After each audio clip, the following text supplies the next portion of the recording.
மூவேந்தரின் வாரிசுன்னு பேசிட்டு இப்படி ஒரு கூட்டம். சீனா சிரிக்குது, அமெரிக்கா சிரிக்குது, உலகம் காரி துப்புது இந்த சாவில். அங்க நாங்க விடுதலைக்கு போராடி செத்தம்டா. அந்த மரணத்துல ஒரு வரலாறு இருக்குடா. செத்தம்னா வரலாறு இருக்கு. இது என்னது? இது என்னது? இந்த மாசா தூசாது என்ன மாசு? ஆத்துல அழகர் இறங்கினாலும் 10 லட்சம் பேர் கூடுறான். சரி, இது தெய்வ வழிபாடு. இது என்ன வழிபாடு? இதை ஊக்கப்படுத்துறது நீங்க எல்லாம் தான் காரணம். இந்த கொலையில பெரிய பங்கு உங்களுக்கு தான், உங்களுக்கு தான். இதெல்லாம் ஏங்க, இதெல்லாம் ஒரு இதா பாத்தியெல்லாம் போங்க. போயிட்டு இது பண்ணாம என்னங்க இப்படி பண்ணிக்கிட்டு இருக்கீங்கன்னு ஒருத்தர் உட்கார்ந்து அரசியல் ஆய்வறிஞர், கருத்தாளர், சமூக சீர்திருத்தாளர், அப்படி புதிய ஒரு நாட்டை படைக்க வந்த பெரிய புரட்சியாளர்னு உட்கார்ந்து பேசின எல்லா கருத்தாளரும் ஆகா பாருங்க அவர் அவ்வளவு வந்துடும், இவ்வளவு ஓட்டு போட்டுருவான், இவ்வளவு ஓட்டு உட்கார்ந்து பேசுற ஒவ்வொரு கருத்தாளர்கிட்டையும் கேட்கிறேன், நீங்கள் தம்பி விஜய்க்கு ஓட்டு போடுவீங்களா? கேள்வியா தான் இந்த உட்கார்ந்து பேசுற கருத்தாளர்கள்ட்ட கேட்கிறேன். நீங்க போடுவீங்களா? போடுவீங்க. ஏன் போடுவீங்க சொல்லுங்க. இதுக்காக போடுவேன். அவர் வைக்கிற இந்த கருத்து, இந்த கோட்பாடு, இதுக்காக போடுவேன். சொல்லுங்க, மக்களுக்கு சொல்லுங்க. போட மாட்டிய அப்படின்னா ஏன் போட மாட்டீங்க அதையும் சொல்லுங்க. சும்மா உட்காந்துட்டு கிழிச்சு வச்சக்கார மாதிரி உனக்கு நல்ல காலம் பிறந்துரும், இது வந்துடும், இது போயிடும், என்னடா குடுகுடுப்புக்கார மாதிரி போயிட்டு. இதெல்லாம் அரசியல் ஆய்வா? இதெல்லாம் நல்ல கருத்தை விதைச்சு நாட்டை, நல்ல வளமான நாட்டை உருவாக்குற சிந்தனையாளர்களா? உட்கார்ந்து பேசினா வெளியில வரும்போது 2000 கொடுப்பான். நீங்க தானியில வந்தீங்கன்னா, ஆட்டோல வந்தீங்கன்னா அது காசு கொடுப்பான். இதா கேவலம் இது. இதெல்லாம் உட்கார்ந்துக்கிட்டு காலையில இருந்து கிளம்பிட்டார், இந்த போயிட்டு இருக்கார், இந்த ஏறிட்டார், இந்த திரும்பிட்டார். அவன் இது பெருமையா கருதிட்டான். நீங்க பேசும்போது கூட்டம்லாம் அவோ இதுல பங்கு, அவோ ஐயோ ஐயோ அப்படின்னு அது ஒரு பெருமையா, பர்சனாலிட்டியா மாத்தி விட்டீங்க, சமூக மரியாதையா மாத்தி விட்டீங்க. எதுக்குடா வந்தவொடனே பாடுறா, எதுக்குடா காலையிலேருந்து 8 மணிலேருந்து இரவு 7 மணி வரைக்கும் நின்றுக்கிட்டு இருக்கான்னு ஒருத்தன் கேட்கல. அதில் இது என்னது? இல்லை, அவர் பேசும்போது, அவர் மாநாடு நடத்தி நாற்காலி போட்டு பேசும்போது கூட யாராவது உட்கார்ந்து கேட்டிருக்கீங்களா? யாராவது பார்த்துருக்கீங்களா? உட்கார்ந்து யாராவது கேட்டு பார்த்துருக்கீங்களா? அவர் பேசுறதையாவது கேட்டு பார்த்துருக்கீங்களா? ஒரே சத்தம் போட்டுக்கிட்டே இருப்பாங்க. அது முதல் நாள் திரையரங்கில் அவர் நடித்த படத்தில் முதல் காட்சி பார்க்க வர்ற ரசிகன், அவனும் படம் பார்க்க மாட்டான், அடுத்தவனையும் பார்க்க விட மாட்டான், கத்திக்கிட்டே இருப்பான் தானே. அதனால ரசிகர் கூட்டமாக இருக்க முடியாது, முதல் நாள் காட்சியை பார்க்க முடியாதுன்னு போக மாட்டான். அதே தான் நடக்குது. அந்த திரையரங்கில் முதல் காட்சி பார்க்க கூடின கூட்டம் தெருவில் அவர் வரும்போது பார்க்க வருது. இதை தான் எங்கள் அப்பா மணியரசு தெருக்கூத்துன்றார். வித்தை தானே இது. நீங்கள் ஏற்கனவே இருங்க, ஐயா கேட்ட கேள்விக்கு சொல்கிறேன். ஐயா, நீங்கள் கேட்டீங்கல்ல, விண்வெளியில் சென்னை கடற்கரையில் ஒரு வித்தை காட்டினாங்க பார்த்தீங்களா? நாங்கள் பாருங்க இவ்வளவு இது வச்சுருக்கோம், விமானம் வச்சுருக்கோம்ல. நான் கேட்டேன், இவ்வளவுலாம் வச்சுருக்க, நாங்கள் இந்த கடலுக்குள்ளே சாகும்போது நீ என்ன பண்ணிகிட்டு இருந்த? அப்போ ஒன்று செய்ய, 15 நாளைக்கு ஒரு தடவை இந்த கடலுக்குள்ள இந்த வித்தையை காட்டு, சிங்களம் அதை பார்த்துட்டாது பயந்துக்கிட்டு எங்களை தொடாமையாவது இருக்கான்ட்டு மொத்தமாக வித்தை காட்டுன்னு வந்து அதில் 15 பேர் செத்து போனான்ல. அப்போ உத்து பார்க்காம என்ன பண்ணிட்டு இருந்த? ஏன்னா நீ வித்தை காட்டின, அதுக்கு வித்தைக்காரன் நீ, இதில் வித்தைக்காரன் என் தம்பி. அதனால இந்த சாவு உனக்கு நல்லா, எப்படியாவது அவனை இழுத்து உள்ள கூட்டணிக்குள்ள கொண்டு வந்துடணும்னு நினச்சிக்கிட்டு, ஐயோ இது அரசு பொறுப்பு இருக்கணும் அப்படின்னு. அப்போ நீ வா குஜராத் கலவரத்துக்கு, மணிப்பூர் கலவரத்துக்குலாம் நீ பொறுப்பு ஏறு, அந்த சாவுக்கு நீ ஏற்றுக்க, இவரும் ஏற்றுப்பாரு. என்னங்கய்யா எப்படி இருக்கு? இது மாதிரி ஒரு கேவலங்கட்ட ஒரு இதுக்கு பேர் அரசியல்னு சொல்லக்கூடாது. அரசியல்ங்கிறது ஒரு வாழ்வியல். இதை போய் அரசியல்னு சொல்ல, இது அசிங்கம் தான் சொல்லணும். இது போய் அரசியல் பண்றாங்களே, அசிங்கம் பண்றாங்கன்னு வேணா சொல்லுங்க. எந்த தேர்தலையாவது போட்டியிடாம சீமான் பின்வாங்கிட்டான்னு சொல்லுங்க பார்ப்போம். இப்போ என் தம்பி டிவிக்கே டிஎம்கே ரெண்டுக்கு தான் போட்டின்றாப்ல. அப்போ ஈரோடு கிழக்குல இந்த டிவிக்கே எங்கே வச்சு டிவிக்கே போயிடுச்சா? கரூர் சம்பவம் புதுசாக நான் சொல்கிறது உங்கள் எல்லாருக்கும் தெரிஞ்ச சம்பவம் தானே. இப்போ அதையே பேசிட்டு வேண்டியதில்லை. அதை எல்லாரும் பேசிட்டாங்க. நீ போய் அதில் என்ன நான் கருத்து சொல்ல வேண்டியது சொல்லிட்டேன். அதை நான் வெறுக்கிறேன். அந்த மாதிரி பேசுகிறத நான் வெறுக்கிறேன். நான் இதை விட பெரிய சாவு சந்தித்த இனத்தின் மகன், உங்களுக்கு தெரியும்னு நினைக்கிறேன். அதனால ஒவ்வொரு கட்சியும் ஒவ்வொரு தேவைக்காக பேசுது. இறந்த உயிர்களுக்காக ஒரு வருத்தம் கூட யாரும் சொன்னதா பதிவு பண்ணதா தெரியல. ஆதரவு எதிர்ப்பு அப்படின்னு தான் இருக்குதே ஒழிய அதை போய் பேசி இன்னும் என்ன இருக்கு? போன உயிர் போனது தான். இது இனி வரும் காலங்களில் மிக கவனமாக ஒவ்வொருத்தரும் இது செயல்படணும்.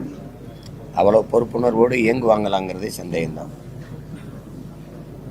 வேற ஏதாவது கேளுங்க, அதை விட்டுருங்க, வேற கேளுங்க.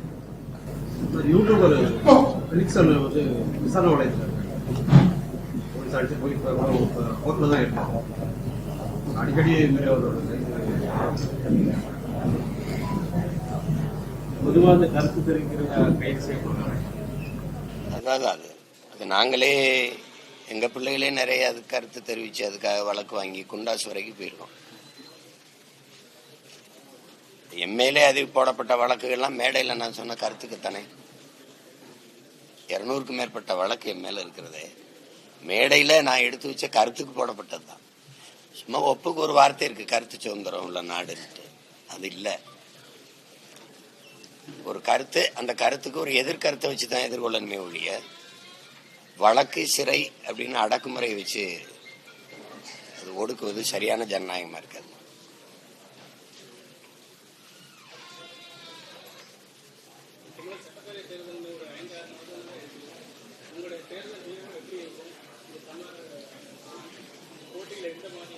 எங்களுக்கு ஒன்றும் வீகம்லாம் இல்லை. மக்களுக்காக மக்களோடு நிற்போம். நாங்கள் போட்டிடுவோம். 234லையும் போட்டிடுவோம், எல்லா தொகுதியிலையும் போட்டிடுவோம். எங்களுடைய சின்னத்தையும் எங்களுடைய எண்ணத்தையும் கொண்டு போய் எங்கள் மக்கள்கிட்ட சேர்ப்போம். எது சரியா இருக்கோ அதை மக்கள் ஏற்றுக்கொள்ளட்டும், அவ்வளவுதானே.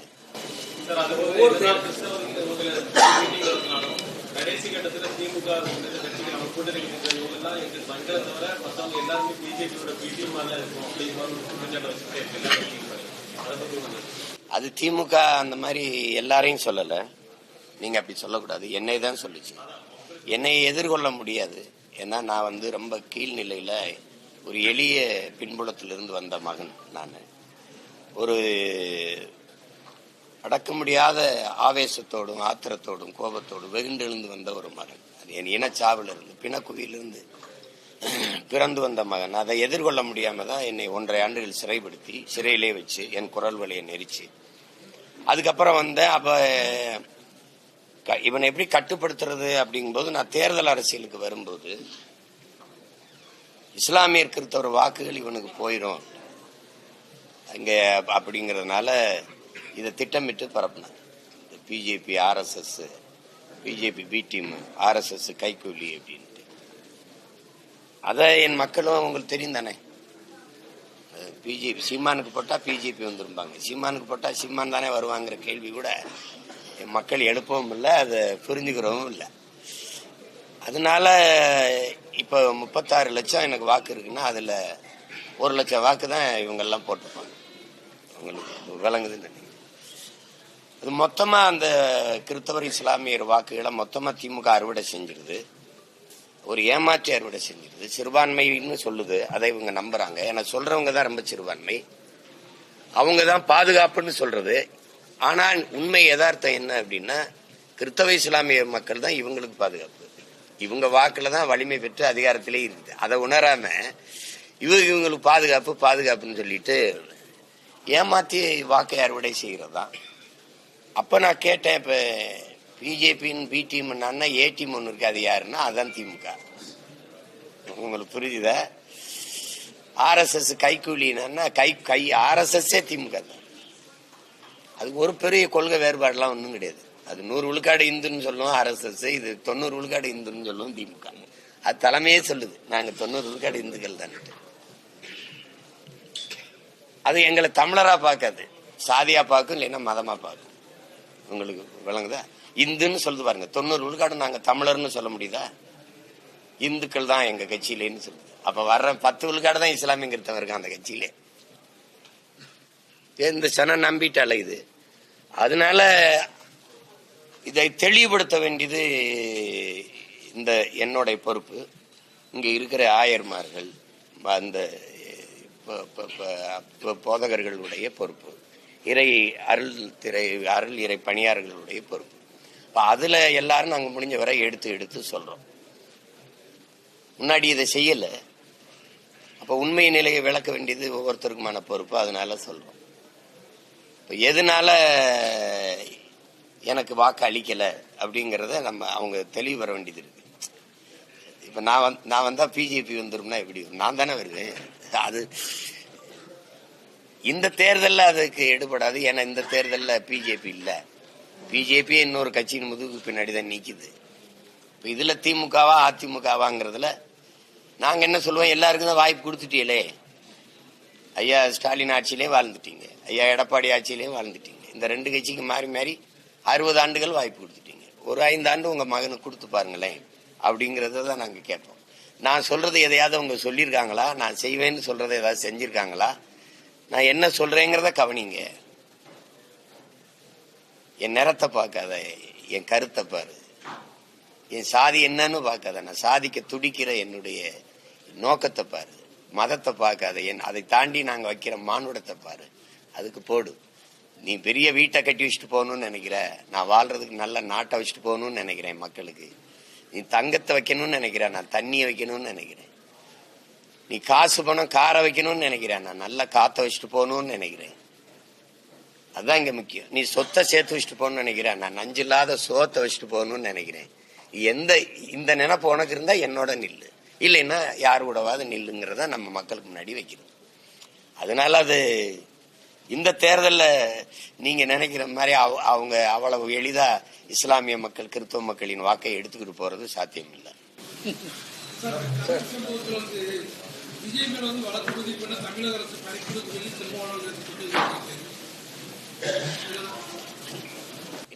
இப்ப எங்க அண்ணன் சொன்னா அதுல இந்த கருத்துல உண்மை இருக்க வாய்ப்பு இருக்கு. ஏன்னா அவர் அந்த கூட்டணியில் இருக்கிறாரு எங்க அண்ணன்.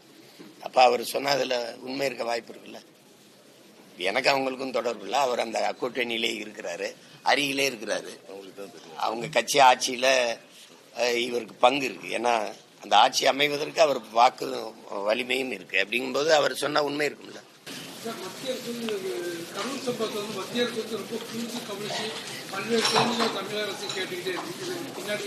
இப்பதான் அதுக்கு கண்ணு தெரியுது, அதனால கூர்ந்து கவனிக்கும். முன்னாடி லாங் சைடு தூரப்பார்வை இருந்துச்சு, அதனால தூத்துக்குடிலாம் அதுக்கு தெரியல. கரூர் மட்டும் கண்ணுக்கு தெரியுது. இதெல்லாம் ஒரு கேள்வின்னு கேக்குறீங்க. இதே மாதிரி தானே செத்தோம் நாங்க. நான் எழுப்புற கேள்விதான் நீங்க பதில் சொல்லணும். இது ஒரு நடிகரை பார்க்க வந்த ஒரு கூட்டம் நெரிசல்ல சிக்கி செத்துருச்சு. ஆனா தூத்துக்குடி போராட்டம் எப்படி?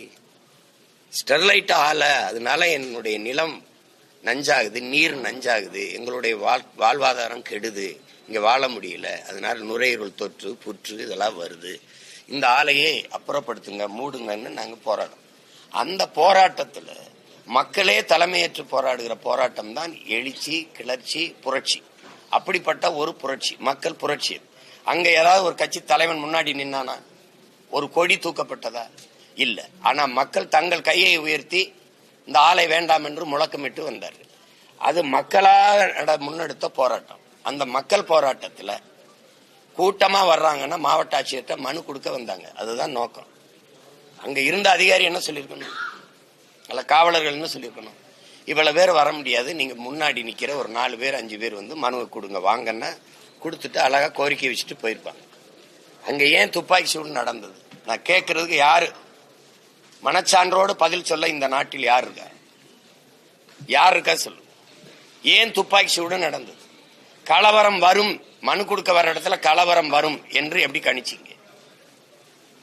எப்படி கணிச்சீங்க? சரி, அப்படியே கலவரம் வந்தா முதல்ல என்ன பண்ணிருக்கணும்? தண்ணீரை தானே பீச்சி அடிச்சிருக்கணும், தடியடி நடத்திருக்கலாம், கண்ணீர் புகை குண்டுகளை வீசி மக்களை கலைச்சிருக்கலாம். எடுத்தவன சுட சொன்னது யார்? உன்னைய எப்படி சுட்ட? தொலை தூரத்துல இருந்து சுடுகிற சினைப்பருங்கிற துப்பாக்கி ரொம்ப தூரத்திலே குறிபார்த்து சுற்ற முடியும், ரொம்ப கூரா இருக்கும். அந்த துப்பாக்கியோட எப்படி வந்து காத்திருந்த? அதுவும் வண்டி மேல ஏறி நின்று எப்படி சுட்ட? முன்னாடியே ஏற சொன்னது யார்? உன்னைய இவ்வளவு ஆயுதங்களோட அங்க வந்து எப்படி நின்ன? உன்னை சுட சொல்லி உத்தரவிட்டவன் யாரு? இத்தனை கேள்வி இருக்குல்ல. ஏன் சுட்ட? அப்படி பார்த்தாலும் காலு கீழே தானே சுடணும். தொண்டைக்குழியில் எப்படி குறிவாத்து சுட்ட? எப்படி சுட்ட? அப்ப இந்த உண்மை கண்டறியங்களும் உறங்கிட்டு இருந்துச்சா? ரொம்ப கூர்மையா பார்க்கும்போது குருடா இருந்துச்சா? சொல்லுங்க. பார்வையற்று போயிருந்துச்சா? இப்ப பாக்குறது அப்ப இந்த ஆட்சி தானே. ஏன் வரல? இந்த காங்கிரஸ் கட்சி இன்னைக்கு வருது, இது ஏன் வரல? ஏன் வரல? ஏன் வரல? அப்புறம் மக்களுக்காக நான் யாரு? நான் என்ன? நான் யாருன்னு சொல்லுங்க. யாருன்னு சொல்லுங்க. மக்களுக்கு உள்ள இருந்து இந்த கேள்வியை கேட்கிறேன். அதுல ஒருத்தன் தான். எனக்கு அச்சம் இல்லை, நான் துணிஞ்சு கேட்கிறேன். அதனால நான் கேட்கறதுக்கு பதில் சொல்லுங்க யாரையாவது. தொலைக்காட்சியில பார்த்தா தெரிஞ்சுக்கிட்டேன்னு அன்னைக்கு முதல்வராக இருந்த ஐயா எடப்பாடி பழனிசாமி சொன்னாங்களா இல்லையா? அப்ப அவருக்கு தெரியல. இப்ப சுட சொன்னது அவருக்கு தெரிஞ்சு சுட சொல்லு. அப்ப சுட சொன்னவ யாரு? யாரு? அப்பாவை மக்களை சுட்டு போட்டா அதனால பின்விளைவு வரும்னு யோசிக்காம சுட்டது யாரு? அப்ப எதிர்கட்சி தலைவராக இருந்த இதே ஐயா ஸ்டாலின் அவர்கள் நான் 2 மாசத்துல விசாரிச்சு நீதியை நிலைநாட்டுவேன்னு சொன்னது இருக்கா இல்லையா? இருக்குல்ல. 4 ஆண்டு முடிஞ்சு அடுத்த 6 மாசத்துல தேர்தல் வரப்போகுது. என்ன நடவடிக்கை எடுத்து நிலைநாட்டிருக்காங்க? இதே இன்னைக்கு போட்டிருக்க விசாரணை கமிஷன் அம்மா அருணா ஜெகதீசன் தலைமையில அதே அம்மா தான் விசாரிச்சாங்க. இதே தூத்துக்குடிக்கு நான் நேர் நின்று 3 மணி நேரம் சாட்சியம் கொடுத்துருக்கேன். அதுக்கு என்ன நடவடிக்கை? இவங்க விசாரிச்சு அறிக்கை கொடுத்துட்டாங்க. அந்த அறிக்கைக்கு எடுக்கப்பட்ட நடவடிக்கை என்ன? ஒரே நடவடிக்கை தான் எடுக்கப்பட்டிருக்கு. அந்த துப்பாக்கி சூட்டில் ஈடுபட்ட அதிகாரிகளுக்கு பணி உயர்வும் பணி இடமாற்றமும் கொடுக்கப்பட்டிருக்கு. இப்படி நான் ஒரு கேள்வி கேட்கிறேன். இந்த கரூர் நிகழ்வு ஓராண்டுக்கு முன்னாடி நடந்திருந்தா இவங்க எல்லாம் இவ்வளவு அக்கறை காட்டியிருப்பாங்கன்னு நினைக்கிறீங்களா? இது ஒரு சாவோட சாவு தான். சாராயம் குடிச்ச 63 செத்தான். ஆந்திர காட்டுக்குள்ள 20 பேர் சுட்டுக் கொல்லப்பட்டு செத்தான். இந்திய கடலுக்குள்ள 850 பேர் மீனவன் செத்தான். எங்க சாவு அவனுக்கு ஒரு பொருட்டே கிடையாது. அதெல்லாம் கவனிக்க மாட்டான். இப்ப இது ஏன்னா 4 மாசத்துல தேர்தல் வரப்போகுது, கூட்டணி அமைக்கணும், அப்ப பரபரப்பா இயங்கணும், அதை பேசணும். அதனால உடனே வரியல. உண்மையை கண்டறியறது. என்ன கண்டறிய? என்ன கண்டறிய? ஒரு நியாயத்தை பேசுங்க. இப்போ நான் ஒரு நிகழ்ச்சிக்கு வந்திருக்கேன். இந்த நிகழ்ச்சி நான் வரலைன்னா நிகழ்ச்சி இருக்குமா? ஒரு கேள்வி நீங்க எல்லாம் சொல்லுங்க. ஊடகவில் நான் வர்றதானே நிகழ்ச்சி. நான் வரலைன்னா இந்த நிகழ்ச்சி இருக்குமா? இப்ப நான் வரலைன்னா இந்த கூட்டம் நடக்குமா? நான் வரலைன்னா இந்த நெரிசல் ஏற்படுமா? நான் வரலைன்னா இந்த மரணம் நிகழுமா? அப்ப என்னுடைய வருகையால நிகழ்ந்த மரணம் தான் அது. அப்படின்னா முதல் காரணம் யாரு? நீங்க தான் பதில் சொல்லுங்களேன். அக்கட்சியோட தலைவர் எந்த பொறுப்புமே ஏற்கலையே. நான் ஒரு காரணமாயிட்டேன், அதுக்காக வருந்துறேன். என் அன்பு மக்கள் என்னை மன்னிச்சு கொள்ளுங்க. இந்த மரணம் ரொம்ப வழிதோய்ந்ததா இருக்கு. இந்த சிறு குழந்தைகளுடைய மரணத்திலாம் என்னால தாங்க முடியல. நான் அதுக்காக வருந்துறேன். இனி வரும் காலங்களில் இது போல நடக்காம நம்ம பாத்துக்கலாம், என்னை மன்னிச்சுக்கிறீங்கன்னு ஒரு வருத்தமே இல்லையே. அங்க நடக்காது, இங்கே நடந்துச்சு. அரசு தான் பொறுப்பு இருக்கணும். எங்களுக்கு சின்ன இடத்த கொடுத்தாங்க. நீங்க எழுதி கொடுத்த இடத்துல இந்த இடம் இருந்ததா இல்லையா? நீங்க எழுதி இடம் கேட்டீங்கல்ல, அதுல இந்த இடம் இருந்ததா இல்லையா? இருந்தது. நீங்க எழுதி கொடுத்த இடத்துல இது ஒரு இடம். அவங்க சொல்றது மற்ற இடங்கள்லாம் இன்னும் ரொம்ப குறுகலா இருக்கும். அங்க எரிபொருள் வங்கி இருந்துச்சு, ஒரு ஆற்று இது இருந்துச்சு, அது ரொம்ப பேராபத்தா ஆயிருங்கிறதுனாலதான் இதுல கொடுத்தவங்க. அதுக்கு 2 நாளைக்கு முன்னாடி எதிர்கட்சி தலைவர் அங்க கூட்டம் அங்க நடத்தினதுனால இந்த இடம் வாய்ப்பா இருக்கும்னு கொடுத்தோம்னு சொல்றாங்க. அப்படின்னா நீங்க என்ன சொல்லியிருக்கணும்? இந்த இடம் ரொம்ப சின்ன இடம், நான் வரமாட்டேன்னு சொல்லி மறுத்திருக்கணும்.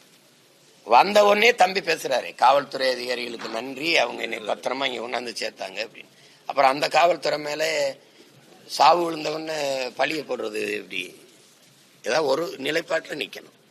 அப்ப இது என்னால நடந்தது அந்த சாவு, அதுக்கு பொறுப்பு நான் ஏற்று வருந்திரணும், அதோட முற்றாயிரும்.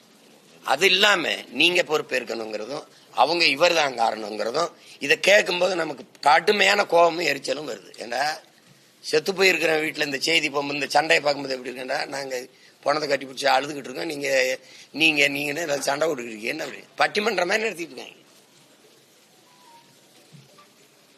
நாங்க லட்சக்கணக்கா சாகும் போதும் வேடிக்கை பார்த்து திரையரங்குகளையும் மதுக்கடைகளையும் கூடிக்கிட்டு இருந்த கூட்டம் தானே இது.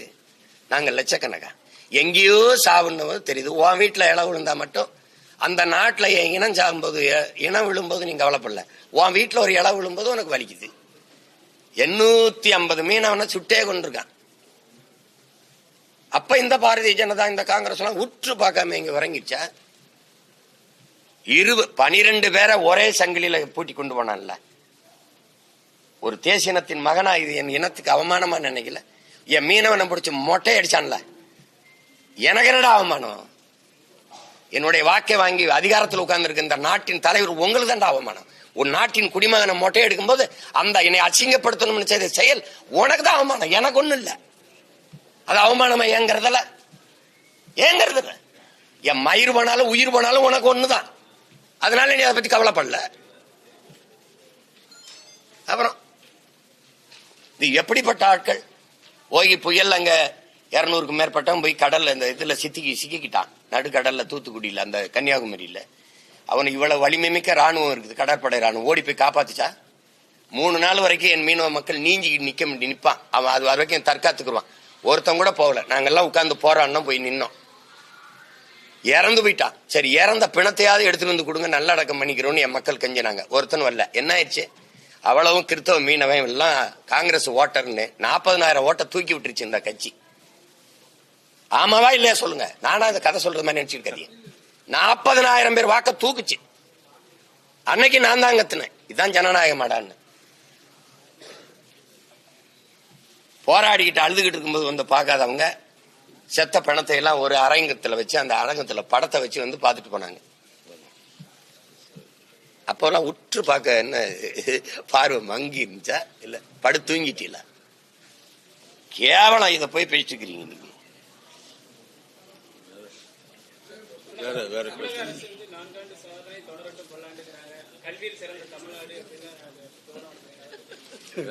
கல்வியில் சிறந்த தமிழ்நாடு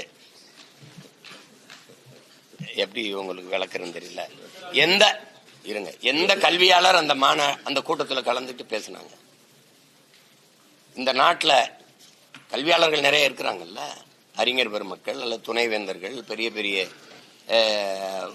இலக்கியவாதிகள், அறிஞர்கள் எல்லாம் இருக்கிறாங்கல்ல. கல்வியில் சிறந்த தமிழ்நாடுன்னு அந்த நிகழ்வுல பங்கேற்று பேசிய ஒரு அறிஞர்,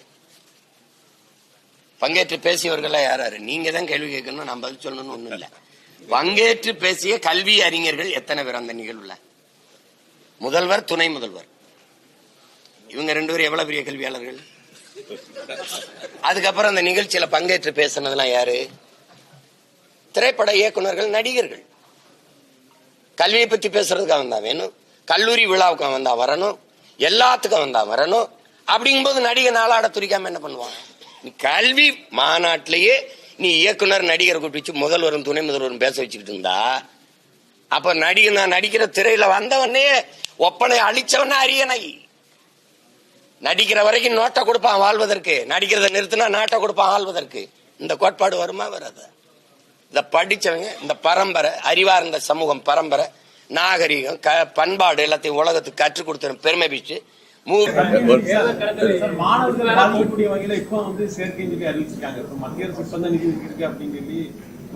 புரியல. மாணவர்கள்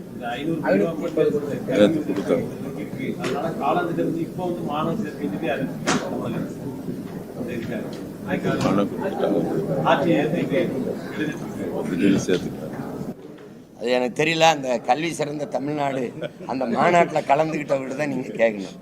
எனக்கு இதுல நான் சொல்றதுக்கு இல்ல, வேணா தனியா போய் தலையில அடிச்சுக்கிறேன். என்னங்கய்யா?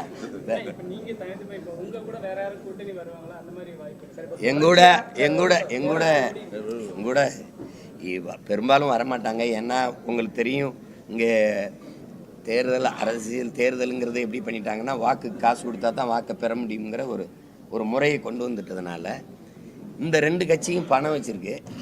வாக்கு காசு கொடுத்து இப்போ கூட்டணி வச்சா 10 சீட்டுனா 10 சீட்டுக்கான வாக்கு காசை கொடுத்துரும், செலவு காசையும் கொடுத்துரும். அதனால அங்கே சீட்டையும் கொடுத்து நோட்டையும் கொடுத்து அவங்க ஜெயிக்க வைப்பாங்கங்கிறனால இந்த கட்சிகளோட கூட்டணிக்கு போகத்தான் எல்லாரும் விரும்புவாங்க. இப்போ நம்மகிட்ட அது 2 இல்லை, அதனால அவங்க வரமாட்டாங்க. அப்போ 2வது வரணும்னா நம்மளை மாதிரியே ஒரு மாற்றத்தை விரும்பி நிற்கிற கட்சி இயக்கங்கள் தான் வரும். அது இப்போதைக்கு வாய்ப்பு இல்லை. அது 2வது நாங்கள் அது இல்லை. நாங்கள் 234 இப்போ குறைஞ்சது 150 வேட்பாளரை போட்டோம். அந்த என் தங்கச்சியெல்லாம் கன்னியாகுமரியில் போட்டிடுது. அது எத்தனை வருஷம் எவ்வளோ நாள் ஆச்சு? இப்போ அவனை அறிவிச்சு 1 வருஷமாக வேலை செய்யுது. கன்னியாகுமரியில் 1 வருஷத்துக்கு முன்னாடியே வேட்பாளர் போட்டேன். இப்போ தூத்துக்குடிலாம் என் மயன் ஜாக்கப் வந்திருக்கானா? இந்த நிற்கிறான் பாருங்க, இவன் போட்டிடுறான். புதுசாக இன்னும் இவன் வந்து இது பண்ணலை. நான் வந்து சும்மா இந்த ஒப்புக்கு கோடிட்ட இடத்த ஃபில்லிங் தி பிளாங்க்ஸ் கிடையாது. கேடர்னா ஆள் சின்ன ஆள் நினைக்கிறீங்களா? அவனை பேச்சு பார்க்குறீங்களா? அவனோட அவன் வெளிநாட்டில் வேலை செஞ்சுக்கிட்டு இருந்த வேலையை விட்டுட்டு அரசியல் செய்ய வந்த என் தங்கச்சி. அவன் 10ஆம் படிக்கும்போது அவங்க அப்பாவை கட்சியில் சேர்த்து விட்டான். அவர் காங்கிரஸ், பெரிய காங்கிரஸ். அவர் இப்போ எங்கள் அண்ணன் பேசுறது கேளுங்க. திரும்பி அந்த கட்சியில் சேருங்கன்னு என்னை காரி துப்புறான், வீட்டில் இருக்க விட மாட்டான்னு. அவன் 10ஆவது தான் படிச்சிருந்தான். அப்போ கட்சியில் வந்து இவர் சேர்ந்தார். இப்போ அவன் கல்லூரி முடிச்சு வந்துட்டதுனால அவனை வேட்பாளராக நிறுத்தினேன். ஏன்னா நான் கட்சி நடத்துறதே அவனுக்கு தான். நான் சொன்னால 10ஆவது படிச்சுக்கிட்டு இருக்கான்னு வந்துட்டான் இப்போ, அதனால அவன் வேட்பாளர். அதனால 234 என் பிள்ளைகளோட நீங்கள் எந்த கொம்பனும் தர்க்கம் செஞ்சு வெல்ல முடியுது. வெறும் கேடர்ஸ் இல்லை, ஆல் ஆர் லீடர்ஸ். கேளுங்க. அது மாறுது நாறுது, பிரச்சனை இல்லை. நான் சொல்லிட்டேன் என் நிலைப்பாடை. நான் தனிச்சு போட்டிட்டுட்டேன். இன்னொரு குறைஞ்சது ஒரு 50-60 தொகுதி தான் இருக்குது. தேர்வு பண்ணிவிட்டு பிப்ரவரி 7ஆம் தேதி மாநாடு இருக்குது. அதில் மொத்தமாக எல்லாரையும் எதிரி பலகீனமாக இருக்கிறான்னு நினச்சி அந்த நேரத்தில் சண்டைக்கு போகிற வீரனுடைய மகன் இல்லை நான் எதை பற்றியும் கொலைப்படுறதில்லை. 20 நாடுகள் எதிர்த்து நின்ற போத பயப்படாமல் நின்று சண்டை போட்ட வீரனுடைய மகன் நான். எனக்கு அதெல்லாம் இல்லை. என்னை தோளில் கை வச்சு ஊருக்கு அனுப்பும்போது சொன்ன வார்த்தை, சாக துணிஞ்சிருங்க, எல்லாம் உங்களுக்கு சாதாரணமாயிரும். அந்த சத்திய வார்த்தையை ஏற்று களத்தில் நிற்கிற மகன். எதை பற்றியும் கொலைப்பட மாட்டேன். நீங்கள் வீழ்வீங்க, நான் எழுவேன் அப்படின்னு இல்லை. எதிரியின் தோல்வி எனக்கு முக்கியம் இல்லை, என்னுடைய வெற்றி தான் என் இலக்கு. புரியுதா? அவன் சாகணுங்கிறதில்ல, நான் வாழணுங்கிறதா என்னுடைய இலக்கு. அதுக்கான போராட்டம் தான் என்னோடது. அதனால எப்போவுமே நாங்கள் நேர்மறை சிந்தனையில் தான் இருப்போம். நாங்கள் வெல்லணும், வளரணும். நாங்கள் வளரணும், வெல்லணும், இதுதான் முக்கியம். அடுத்த வந்து திராவிடம் ஒழிக, திமுக ஒழிக, அதிமுக தமிழ் தேசியம் வளர்க, வெல்க, நாம் தமிழர் வெல்க, இதுதான் நாங்கள் நினைப்போம். இப்போ அந்த மாதிரி அடுத்தது இதெல்லாம் கவனம் கிடையாது. நான் இன்னைக்கு நேற்று 16ல் போட்டியிட ஆரம்பித்தேன். தேர்தல் அரசியலுக்கு வந்தேன். 1.1 4.5 லட்சம் வாக்கு வாங்கின ஒரு கட்சி உயிரோடு இருந்திருக்கா பாருங்க. ஏதாவது திரும்பி எந்த தேர்தலையாவது போட்டியிடாமல் சீமான் பின்வாங்கிட்டான்னு சொல்லுங்க பார்ப்போம். இப்போ என் தம்பி டிவிக்கே டிஎம்கே 2க்கு தான் போட்டின்றாப்ல. அப்போ ஈரோடு கிழக்கில் இந்த டிவிக்கே எங்கே வச்சு டிவிக்கே போயிடுச்சா? அன்னைக்கு என்டிகே டிஎம்கே 2 தான் இருந்துச்சு. எல்லாரும் போயிட்டான். மேலே ஆண்டு ஒன்று இருக்க பிஜேபி வரல, இங்கே எதிர்கட்சி இருந்த கட்சி ஏடிஎம்கே வரல. நேரடியாக ஸ்டாலின், சீமான் 2 பேர் தான் போட்டி. உங்களுக்கு விளக்குதா? 2 பேர் தான் போட்டிட்டோம். அன்னைக்கு என்னுடைய விவசாய சின்னத்தை கூட தரல. வேற வழி இல்லாமல் அதே மைக்கிலே போய் நின்னேன். அவங்க பல ஆண்டுகளாக இருக்க 75 ஆண்டுகளாக வச்சிருக்கிற உதயசூரியன் சின்னத்தில் நின்னாங்க. எல்லா கட்சி கூட்டணி, காசு, கள்ள ஓட்டு, அப்படி இருந்து என்னை வந்து நான் 16 விழுக்காடு தொட்டேன். 25,500 ஓட்டு போட்டாங்க மக்கள். அதெல்லாம் நான் எப்பவுமே கவலைப்படுறதில்லை. அதனால இந்த தேர்தலில் போட்டிடுவோம். கப்பல் கட்டுத்தளம் திமுக நாங்கள் தான் கொண்டாங்க, பிஜேபி நாங்கள் தான் கொண்டாங்க. ஆனால் இங்கே வந்து மக்கள் இன்னும் அந்த எதிர்ப்பு தெரிவிச்சுட்டே இருக்கு. போல அவை கூட நீங்கள் கலந்துட்டு எதிர்ப்பு தெரிவிக்கிறதுல என்ன இருக்கு? எதிர்ப்பு தெரிவிக்கிறது நம்மகிட்ட வலிமையான ஒரு ஆயுதம் இருக்கு, வாக்கு. அதை வச்சு வீழ்த்தினாலே ஒளி அது திருந்தது. இருக்கிற துறைமுகத்திலே வேலை நடக்கும் போது 9 புதிய துறைமுகங்கள் எதுக்கு? செயற்கை துறைமுகங்களை உருவாக்கணும். இயற்கையாக அமைந்த துறைமுகத்திலே வேலை இல்லை, அப்புறம் அதுக்கு புதிய துறைமுகங்கள். நிலத்தை கொடுத்தாச்சு தனியார் முதலாளிகளுக்கு, இன்னும் கடலை கொடுக்கணும். இப்போ என்ன இருக்கும் மக்களுக்கென்று? என்ன இருக்கும்? அதனால நாங்கள் போராடுறோம். எங்களுக்கு இந்த வலிமை போதல்ல, இன்னும் கொஞ்சம் வலிமை வந்துச்சுன்னா தான் அது. இப்போ நான் கூண்டுக்குள்ளே இருந்து கத்துறதுனால இந்த சேவலுடைய சத்தம் கேட்கல. கூரை மேலே ஏறி கூவிட்டேன்னா கேட்டுரும். அப்போ கூரை மேலே ஏறுறதுக்கு தான் ஏனியை போட்டு ஏறிக்கிட்டு இருக்கேன். மகிழ்ச்சி, நன்றி.